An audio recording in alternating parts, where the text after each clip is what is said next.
But to get started, I'm just going to have Jen and Don introduce themselves. So why don't we just go in that order? Jen, you can start, and Don, you can finish up and tell us about yourselves and maybe a little bit about why you have decided to edit the Successful High School Writing Center and also write articles in it. Um, so I'm Jennifer Wells, and I started and directed the Mercy High School Reading and Writing Center for 5 years, and I wanted to edit this book because Don and I felt like the Writing Center or the High School Writing Center community had heard from the same few voices throughout the history of high school writing centers, and we felt like potentially there were more voices that could contribute to the conversation, and so we wanted to edit that book and allow people that, or invite people that hadn't been published, who were high school writing center directors, to have a voice in this conversation.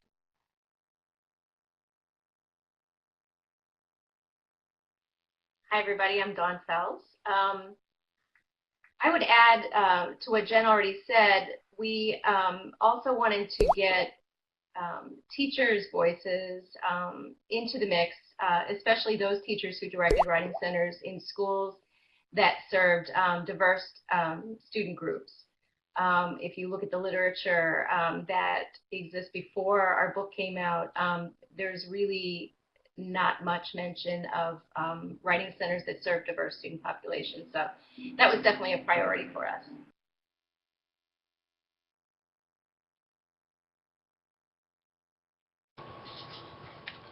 Cool.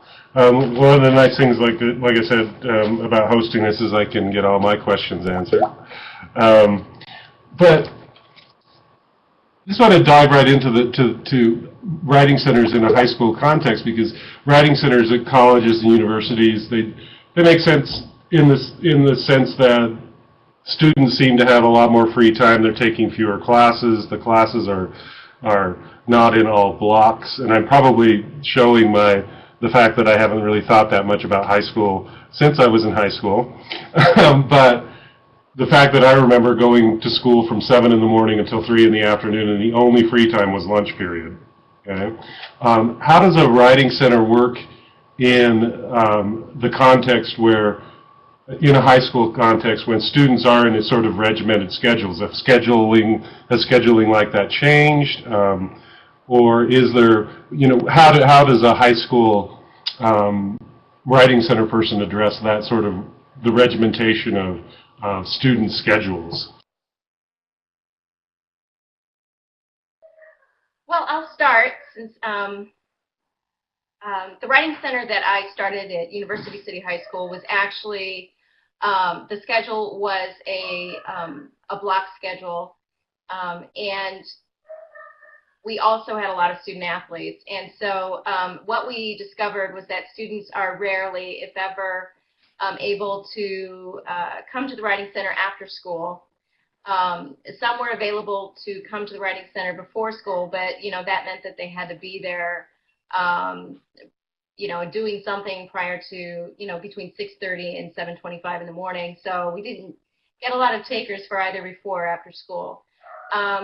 What we decided to do, though, was to sort of, and this is, I see this happening in other schools as well, teachers have often been very gracious to give up their planning periods to sort of host a moving writing center room, if you will. I was lucky in that our center was located right above our library, so if I was holding class during a time where students needed to use the writing center, which was actually my classroom, they could easily go down stairs, just a small flight of stairs, and work with tutors down there. And I also think another opportunity for scheduling is to get as many teachers involved as possible.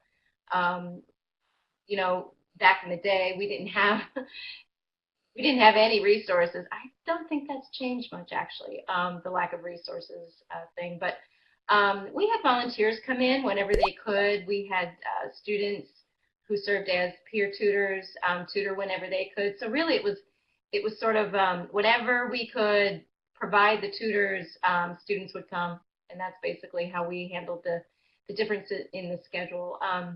As a college writing center director, it's the same thing that I've noticed. Anytime we offer tutoring in any location, students will show up because they want help. Can you all hear me better now? The people that couldn't hear me? Can anyone hear me? I can hear you. Okay, oh, it's not much better. Okay. Well, I'll try to talk really loudly. Alice, is that better? Okay. I actually kind of agree with what Dawn said. I think that, high school students are overscheduled now, and if it's not a scheduling issue like after school activities, it could be a transportation issue. One of our tutors took a 2-hour combination of a bus and a train to get to school and back every day. So staying after school was never an option for her. So she tutored during lunch. And we also had a block schedule where the school had 2 lunch periods. And so we were able to have some tutors work in the lunch period that wasn't their actual lunch when we were able to do a class. So I think just the takeaway is that with high school writing centers, you have to be as creative as you can with scheduling, and definitely collaborating with other teachers to get into their classrooms during the day when you have a planning period or if you're free is another way that the Writing Center can get out there. Clint, we have a question. Yeah, I'll read it out here for you. What would you do in a school with a low socioeconomic student base? Dawn, I think you should take that question. Okay. The high school where I used to work, 98% of the students were racial minorities. 70% of the entire school district, though, the students received free and reduced price lunches. So, I guess I qualify to answer the question. I'm not exactly sure what the question's asking, though. What would you do in a school with a low socioeconomic student base? Is that a scheduling question or sort of a tutoring approach question? Hannah, could you let me know?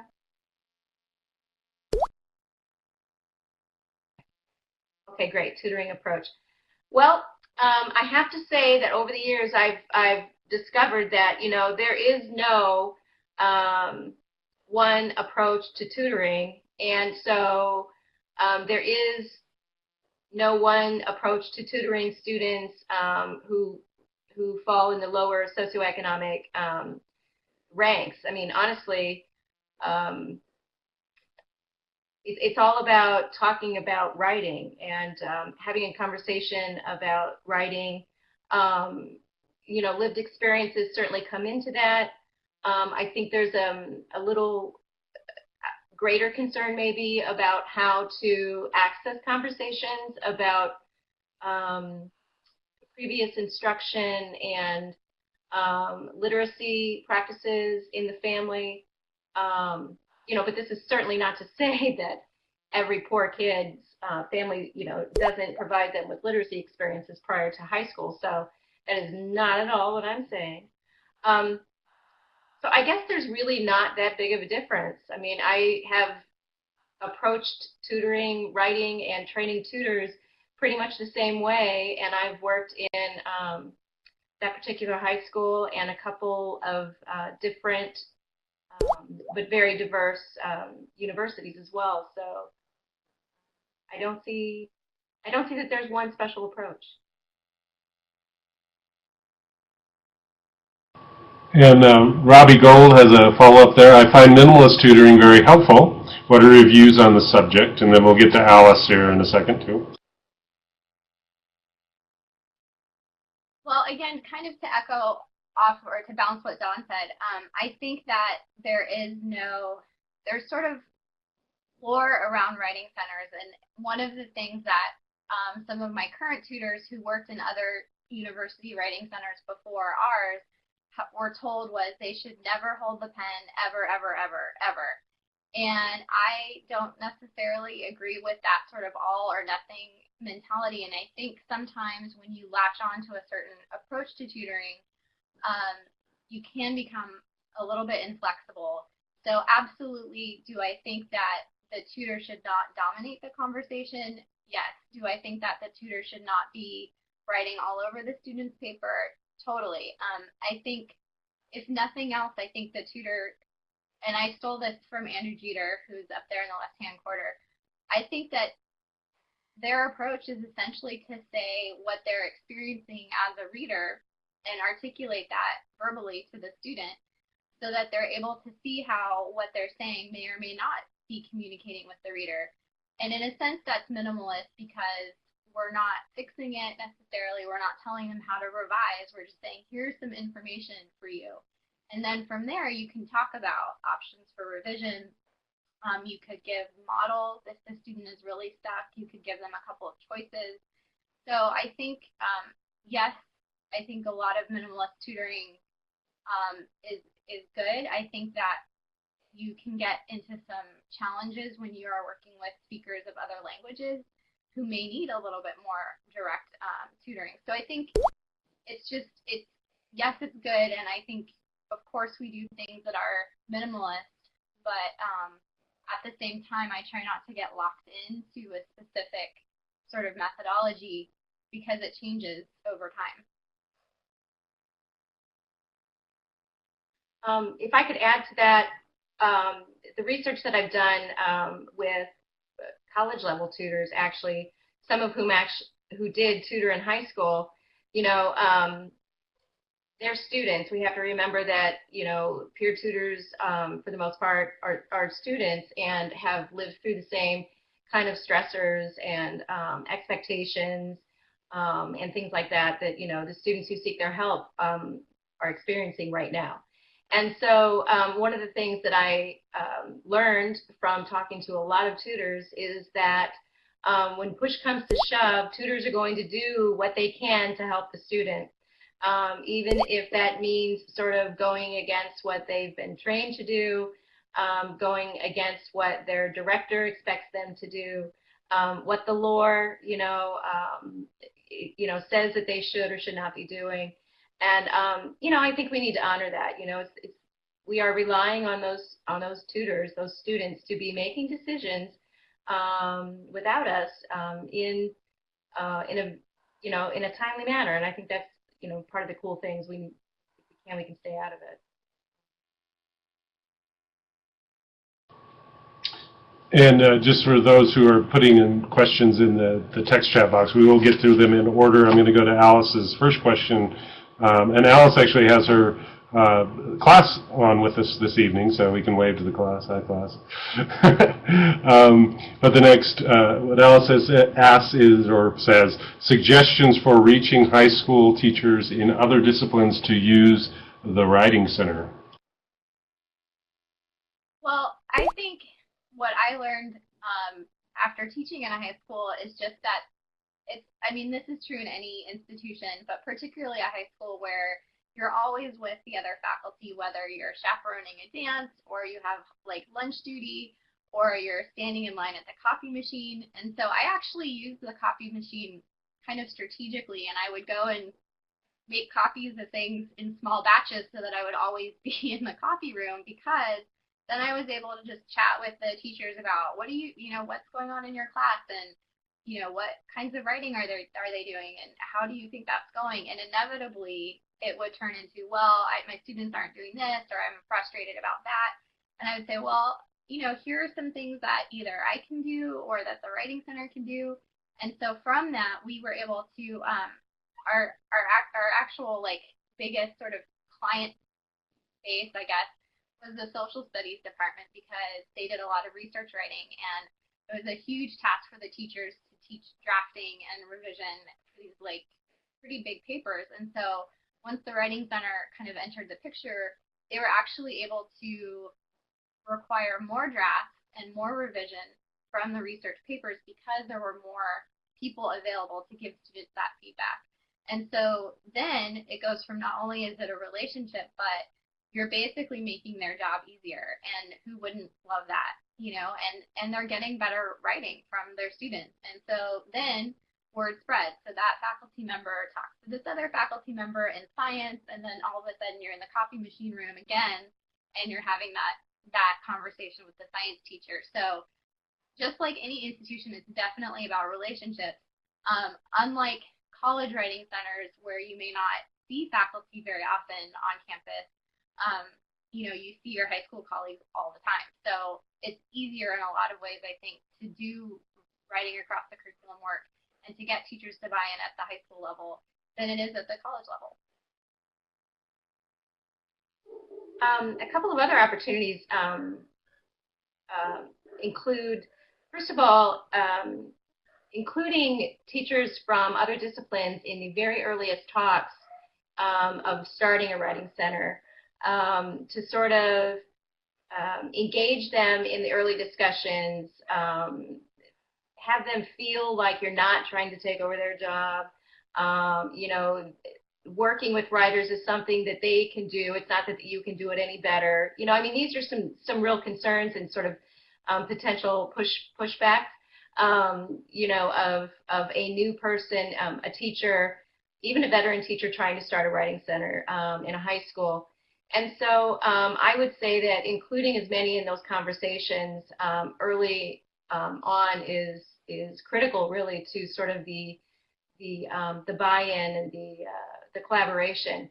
Another thing too is if you can start a writing center, or say you do have a writing center, and you can somehow get all of the teachers sort of trained in the pedagogy that you use in your writing center, it really sort of helps them know that, oh, I can do this in my classroom. You know, I mean, in the writing center that we had at University City High School in St. Louis, we were lucky. I mean, that's one of the reasons we had such a diverse writing center staff at first, is because we didn't have a budget. I literally went and asked people if they would volunteer. And so our very first tutoring staff included faculty from vocational ed,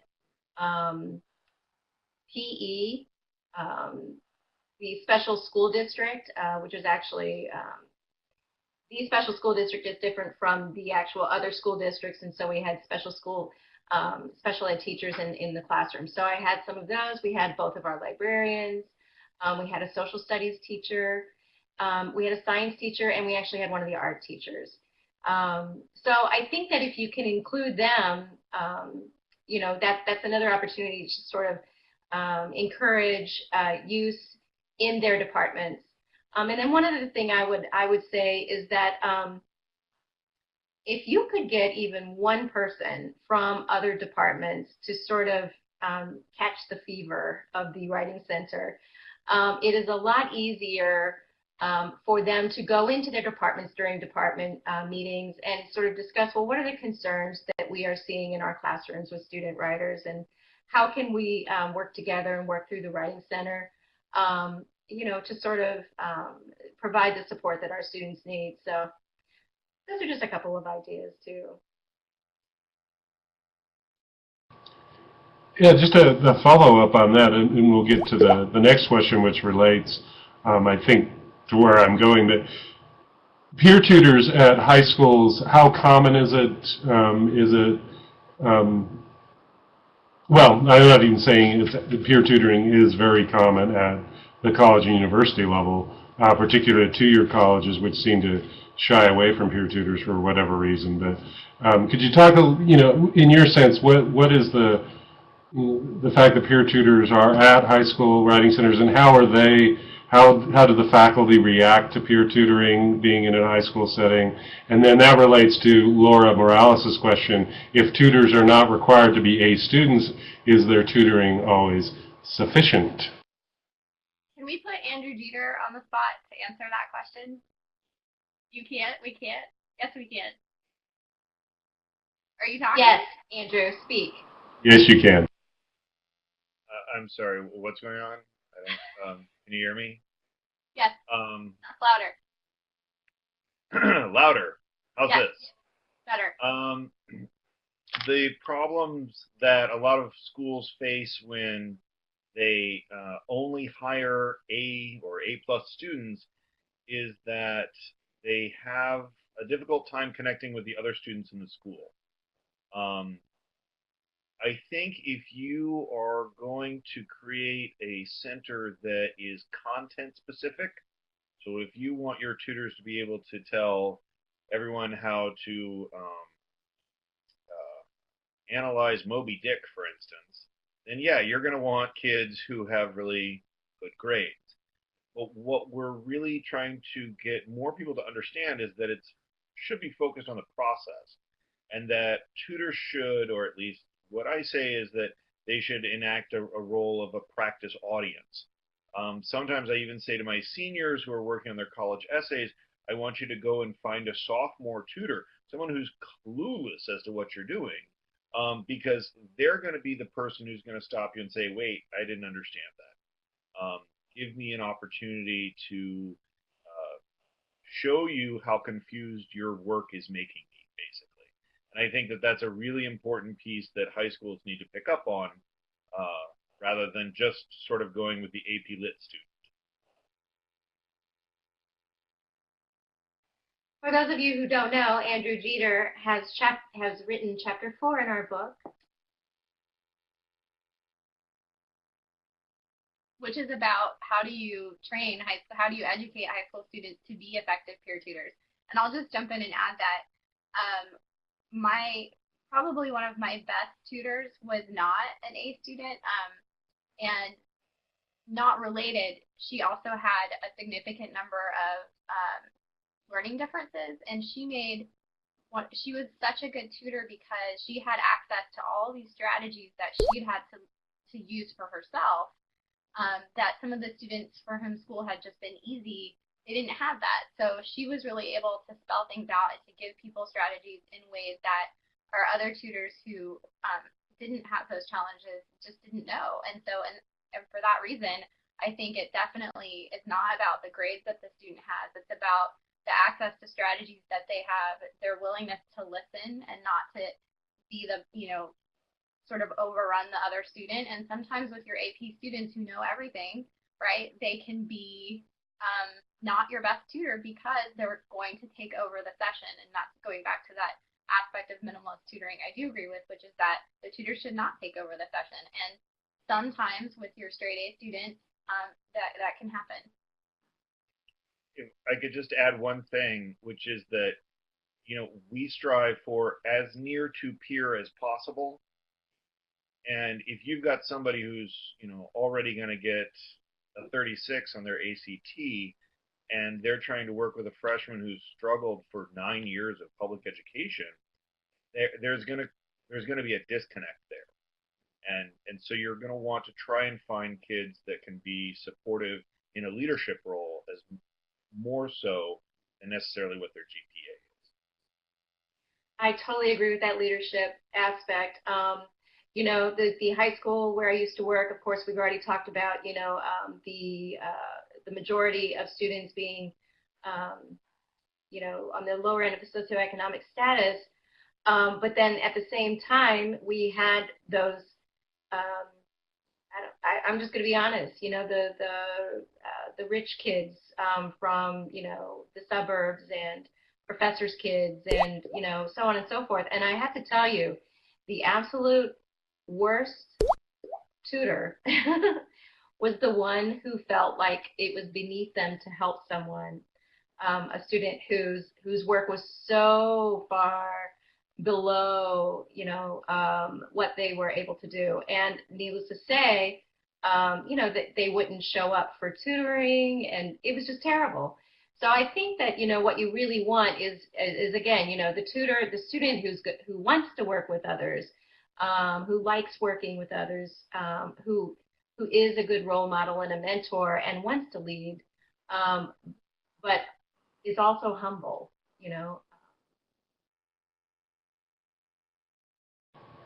Yeah, Laura Morales again, there's a question that follows up on that, so we'll go to that first. So then, are tutors not supposed to offer guidance for writing or only for understanding?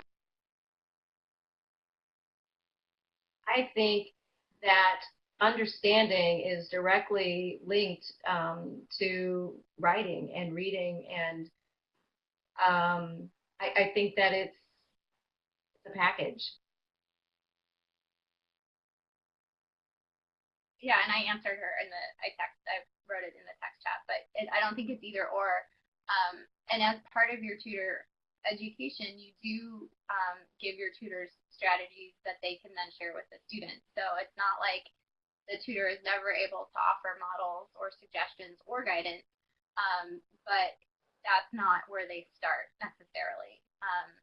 And I tutor 2 high school students online 4 days a week, and I let them, kind of struggle through how to revise, where I could just tell them this is what you should do, or this is how you should organize your, research paper notes. But, they need to hear from me that something isn't working, and they need to struggle a little bit to figure it out. And usually they do. And then that's how they own that process, and that's how they remember for the next time. Whereas if I was just kind of told them, or was more directive, then I'm going to have to be directive next time and the next time after that. So there has to be a little bit of tension between not understanding and giving that practice audience feedback, and then not jumping immediately to tutor-driven solutions, but letting the student.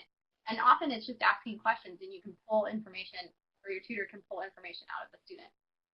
So you teach that. You teach them how to ask questions and to be persistent with their questions.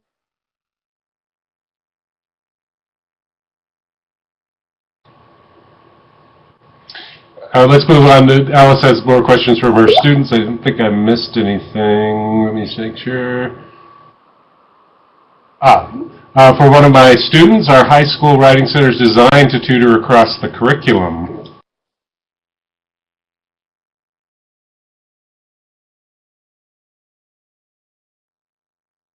Well, I think we kind of already a bit earlier where we were just talking about how do you partner with your faculty. And I added in the text chat that I think if you don't position the Writing Center as a WAC base, you're effectively dead in the water, because your program needs total buy-in of all of your faculty and all of your students and all of the parents and all of the administrators. So you've got all these stakeholders that you have to get involved. And if you limit yourself to say we only tutor English, you've lost that. And also, your English department is not necessarily going to be the first department to jump on board, because they own that. That's their job, right, to teach writing. So you have to be careful about that. You can't alienate the English department, but you also, I wouldn't expect them to be your number one source of people. And again, that's why for us it was social studies, and then I taught at a Catholic high school, and religion, who were our first 2. And then actually, in addition to that, college admission essays. So we did a ton of work with those.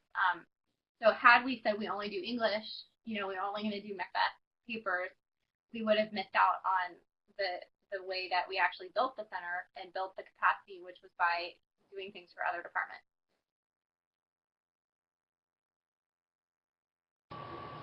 And also, hello, some of Rebecca's class. Let's see, another question from Alice's class. What suggestions do you have on building college-high school partnerships and mentoring? Well, go ahead, Jen. No, you go. I'll go back to the high school where I used to work, which is actually the high school that I write about in the last chapter of the book. We were located not even a mile away from a prestigious university, and we were lucky enough that one of the, well, actually it was the dean of the College of Education at the time. His sons attended our high school. And so when he found out that we were starting well, actually he didn't find out. I went and told him that we were starting a high school writing center, and I said, would you, your colleagues and any of your students, your pre-service teachers, be interested in helping us out? And so again, we immediately had this automatic sort of source of tutors. And I will say this, one of the really cool things about our relationship with that particular university is that, you know, it was a prestigious university, and there were, you know, certain types of students that went to that university and had certain types of life experiences that didn't quite match up with most of our students. And one of the things that the college students who came and tutored in reading and in writing with us reflected on was how their experience really changed their perspective of what their role would be as a teacher. And so, I mean, that was awesome. And you know, when you can sort of light that fire in pre-service teachers, it just, you know, the word of mouth just goes like crazy. One warning, and then I think Jen can definitely speak to this this particular question as well. One warning I would give any post-secondary writing center director or staff would be to not go into a high school acting as if, you know, you have all of the answers. I think the people who have the answers in a high school are the high school teachers, you know, and the students, and the administrators, and the parents. I mean, I'm always amazed. I think it's very noble for someone with absolutely no experience in a high school to sort of go in and say, I really want to help you. That's great, but if you aren't willing to sort of hang out and let the experts really do all the talking and the planning, then I think that any collaboration that you're going to have is eventually going to fail. Jen, what do you think? Yeah, no, I was going to say the same thing. And, you know, now that I'm on the other side of the fence, I guess, directing a college writing center, I have, you know, connections and friends who teach in the College of Ed, and I have reached out to them, and they've agreed to make our peer tutoring class, you know, count as something that their students have to do. I've given them a copy of the book, and I have talked to some high school teachers in the area, and I would fall over myself to be able to connect with a high school. That's something I want more than anything else, probably at this point, because I'm so passionate about the work that high school writing centers do. But I can't be that college person to barge into the high school, even though I have, you know, some credibility and I have the background and I have the book and everything. I still can't be the one to initiate it. It has to come from within the high school. So I think what you're doing, Alice, with the conference that you put together, where you invite the high school teachers to come and not make it about like the college teachers telling the high school teachers all the ways that they're failing to prepare students for college, and making it truly collaborative and truly about like, let's hear the high school teachers' voices and really acknowledge them. I think that's probably the best way to get those partnerships started.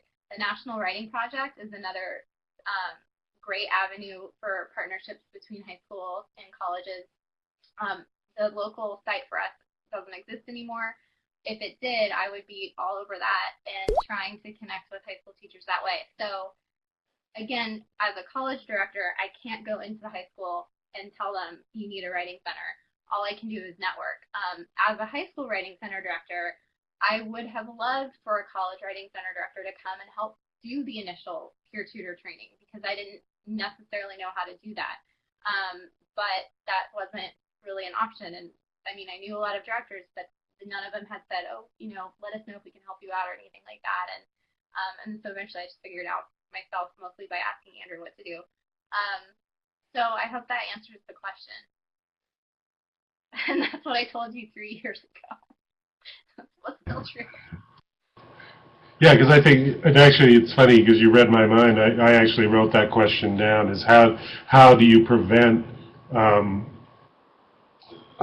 the college or university coming in with the "we're going to save you" attitude, particularly with you know, either high schools with a high ethnic population, a high race population for a particular race or socioeconomic background. And it's I know from my experience with community writing centers the idea of a university swooping in and saving the day is almost an anathema, at least to the adults.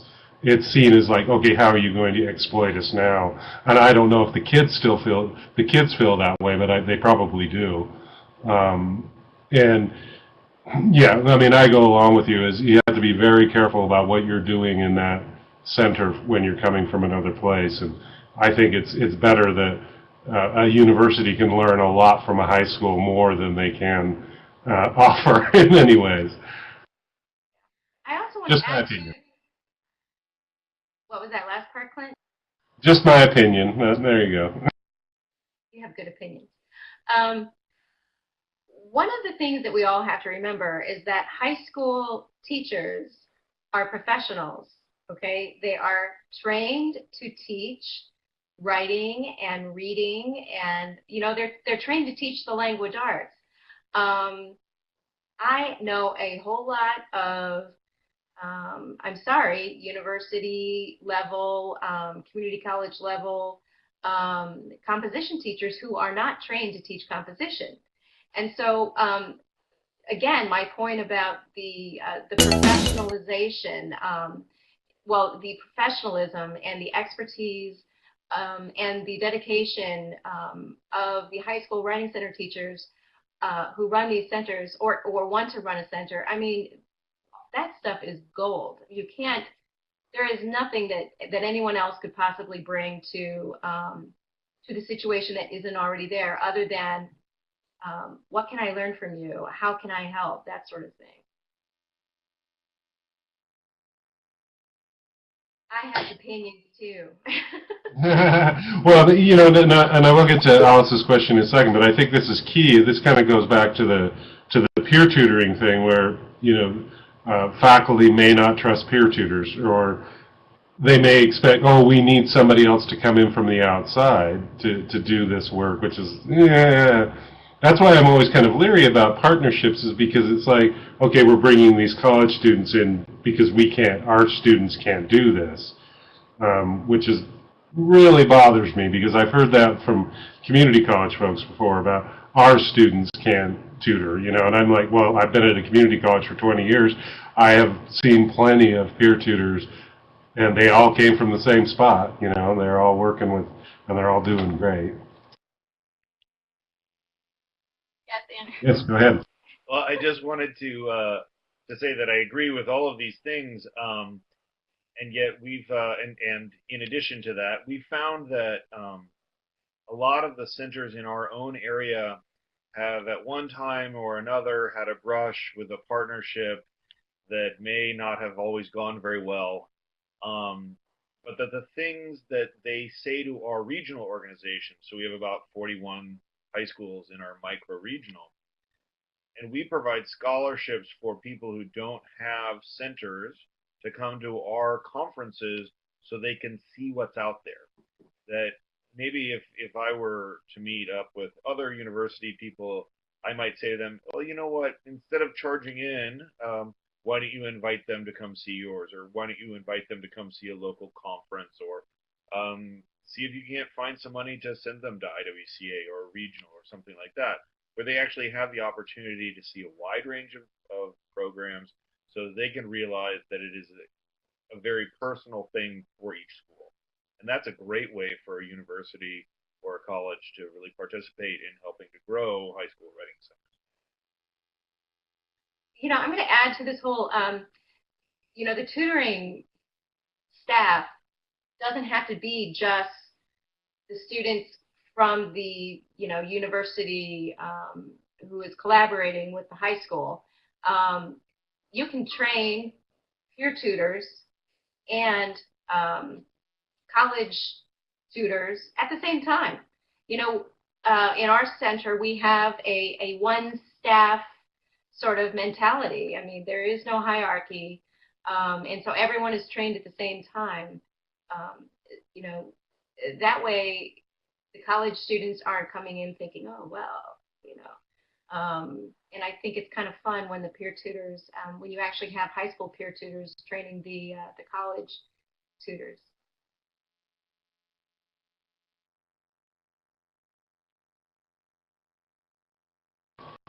You dropped off a little bit there, but I think you said, at least to me, you said that it's great when you have high school tutors training the college tutors, which I agree with.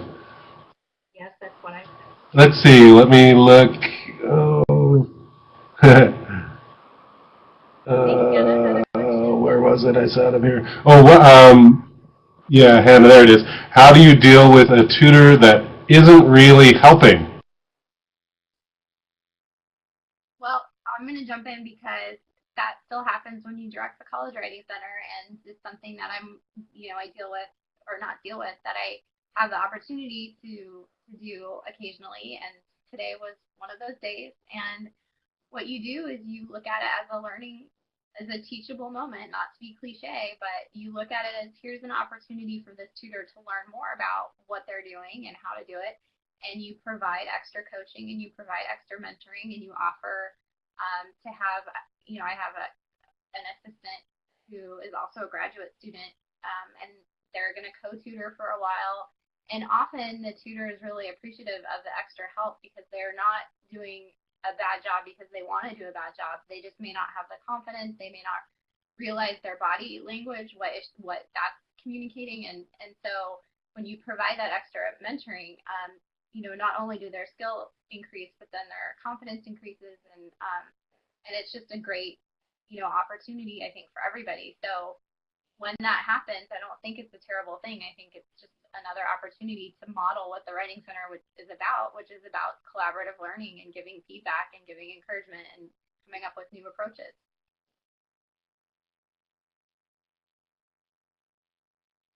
Yeah, I think it's really important to have the philosophy out front. I mean, tutors need to know that. Jen mentioned, what is the Writing Center all about? I think that sometimes we forget, we go straight to strategies, training strategies, but we actually need to sort of take a step back and really, get their sense of what are they here to do and, what are our expectations for them as well.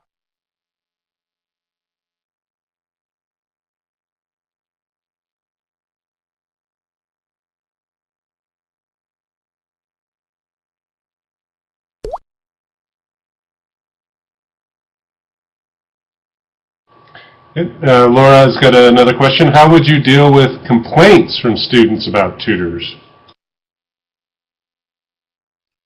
I have found that 99.9% of the complaints about tutors from students stem from students' misunderstanding of what the tutor is there to help them do.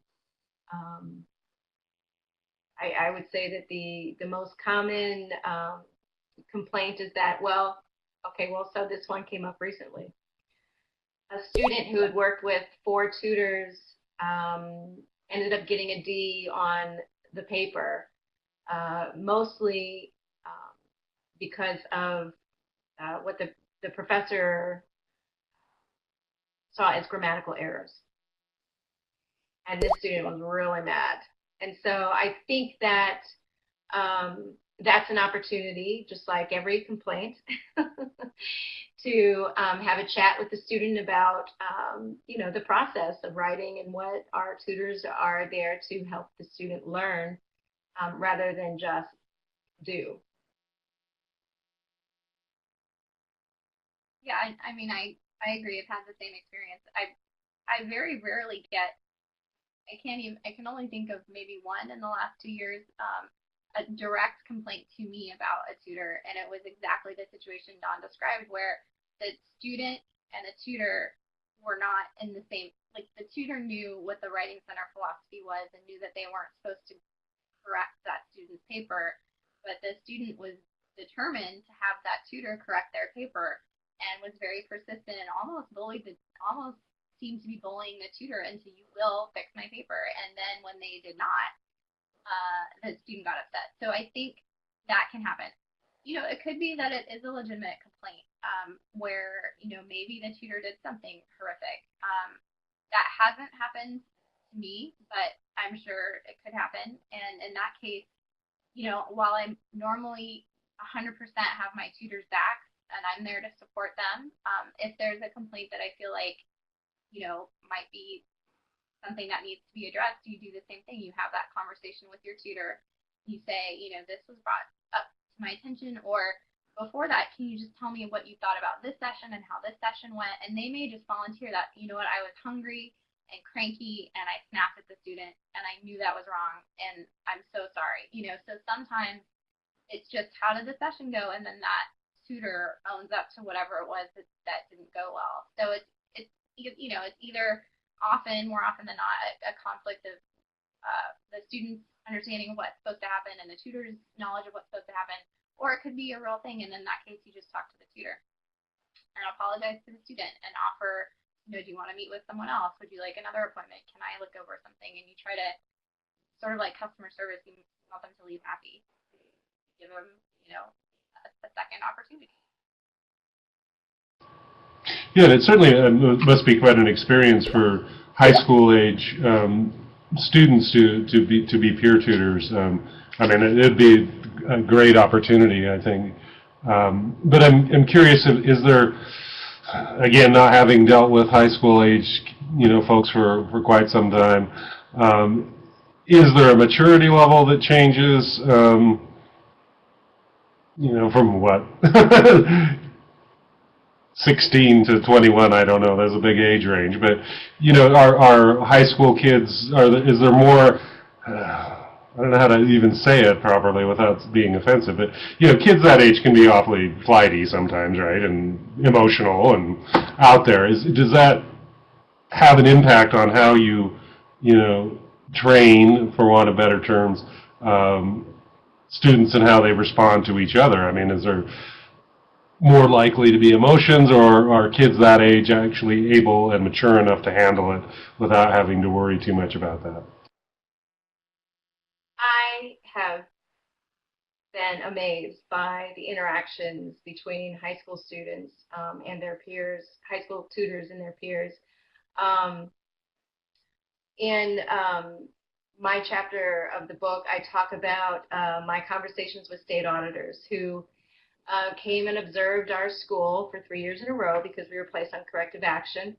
And, when they came to the Writing Center for 3 years in a row to observe what we were doing there, I just got out of the way and I just said, just watch these kids work with each other. And, they were blown away too. And, the auditing teams often consisted of, college faculty, but also high school faculty.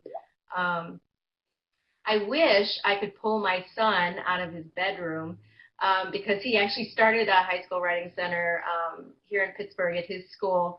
And there was an article, which he will not share with me, 17-year-old, about what the tutors learned about working with English language learners. So is maturity level there? Absolutely. But are they still kids in many respects? Absolutely. And I think that that's part of the really cool thing about the group.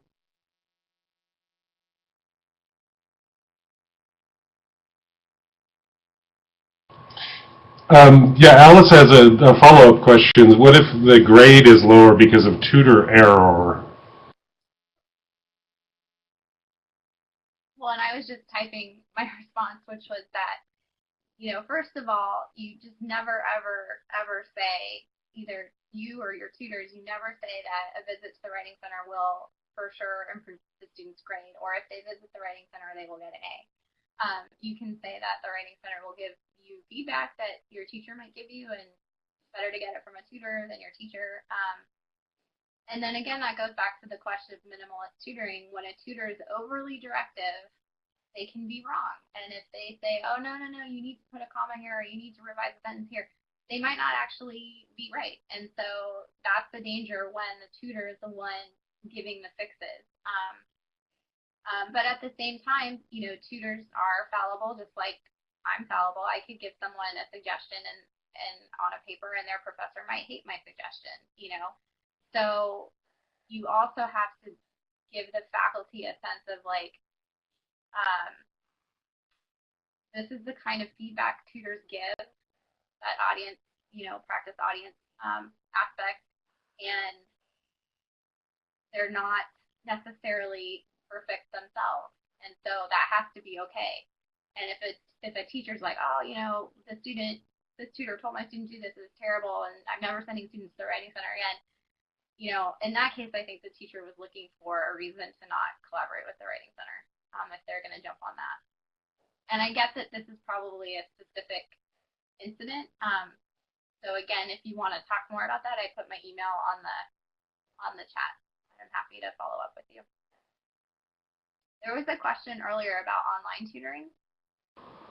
Yeah, that's what I wanted to get to next. You need to take control of your show, Clint. No, it's your show. Let me scroll up to it. Hang on a second.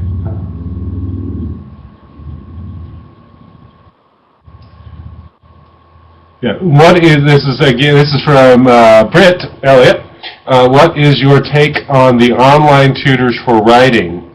Delayed response times, etc., etc. And is there much online tutoring in high schools? I'm curious. That's one I do not know. I mean, I've heard a lot of online tutoring for the university and college level, but haven't heard that so much from high school level. I'm really curious about if you know anything more than I do. We never had online tutoring because we didn't have any computers. So I can add to that. We did online tutoring at the high school, again, because of that scheduling issue. And we worked out that, it had to work out with our tutor schedule too, but they could offer, an hour. We never did it asynchronously, so it was never like the student could email their paper and the tutor would give feedback and email it back to them. And we don't do that at FSU either. I think online tutoring should be as approximate to the real tutoring session as possible. So, the tools that I use with the high school students that I tutor, and I tutor them online, they live in California, I live in Florida. I use a tool now called piratepad.net. I'll put that in the chat box, and that is a open source program that offers white space so that the student can put their document there, and there's a text chat so the tutor and the student can be chatting in like the text box like we're doing here. The limitations of that are that there is that delayed time in conversation. However, the benefit for some students of having that is you then have a transcript of your whole session. So particularly for students who aren't necessarily great at taking in a lot of information all at one time, through listening, or even students who are multilingual, having that transcript of that tutor's feedback is great because they can go back to it. I augment that with Skype. So, I'm available to talk them through things when they need it, but I can also see them working, because if I'm just Skyping with them, I don't actually see the progress happening on my screen. So I use these tools together. And I think, you could see high schools go in that direction, but it does come down to the scheduling issue and how many of your tutors are going to be available to tutor in the evening when they have activities and they have homework too. So, I think the ideal is the face-to-face tutoring, and I think that's true regardless of where you work or what kind of institution you work in. However, it is possible, I think, to approximate it pretty closely with modern technology. Andrew? Yeah, I was going to say, I only know of one school in our area that has tried this out, and it was with Google Docs, which more and more high schools are moving towards as an email platform, but also then as document sharing and so on and so forth. And they had to set up a bunch of rules, one of which was that they could only comment on Google Docs during school hours. This had a lot to do with the fact that in the high school setting, there's, in loco parentis laws are in place, right? That we can't say that this work done after hours can be considered a part of our school, because then we're responsible not only for the work but for the actual student. and oftentimes they could be in their own home, which causes all sorts of legal issues. So I don't know of many schools who are trying this or going in that direction for the reasons that Jen stated, plus it gets very complicated very quickly because, after all, we're dealing with children, not young adults, according to the law.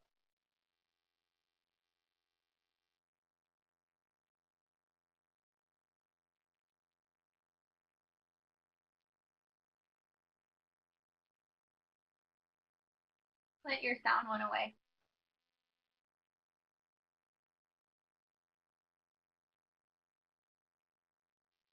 Clint, we cannot hear you. Oops. Now you can hear me. We're wrapping up, or I'm wrapping up now. Jen and Don, do you have anything else to add about the Successful High School Writing Center, or anything else you want to say to wrap things up for us? Buy the book. No. I just think, all three of us, Andrew, Don, and myself, had centers and had some terrible things happen to our centers, taken away, reverted to something else, put in the back of the library. And I don't mean to end on a downer at all. I just want to say that, and I say this at the end of the book, that I would do this all again knowing the outcome. I would do everything all over again because I believe in it so much, and it was so powerful. And I think it's even probably more important than the work I do at the College Writing Center now, the work I did with the high school students. And I know for those students, it was transformative for their lives. And so I would absolutely highly encourage anyone who's in this opportunity to take it and start a high school writing center and change those kids, transform who they think of themselves as writers, their lives, even if it doesn't go smoothly or end perfectly. I think it's worth it. I agree. I just told someone last night that my heart has always been in the high school and the high school writing center. Still is. Thank you all. Well, thank you all for participating. This is a great turnout. Maybe we'll have to do more at night. I don't know. Or actually, we'll probably just do more about high school writing centers. How's that? Well, when Andrew puts out his book, or when you three collaborate, we'll have another chance. All right, well, thank you all for coming. Next week we have, who do we have next week? I haven't even looked. Hang on a second.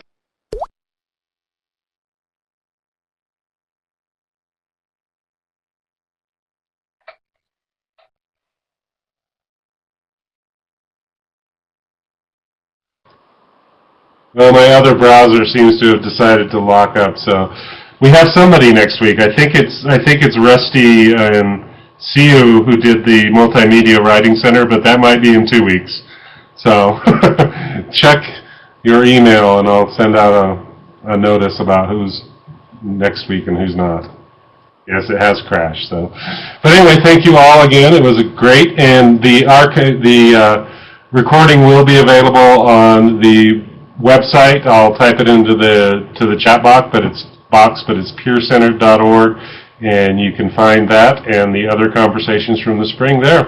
And if you have any suggestions on or if you'd like to talk with a particular author or any other topics to discuss in a live session like this, you can email me, and I'll put my email address in the box. It's clint.gardner@slcc.edu, though. I'll put both of those in the box. So thank you all for joining us, and have a good evening.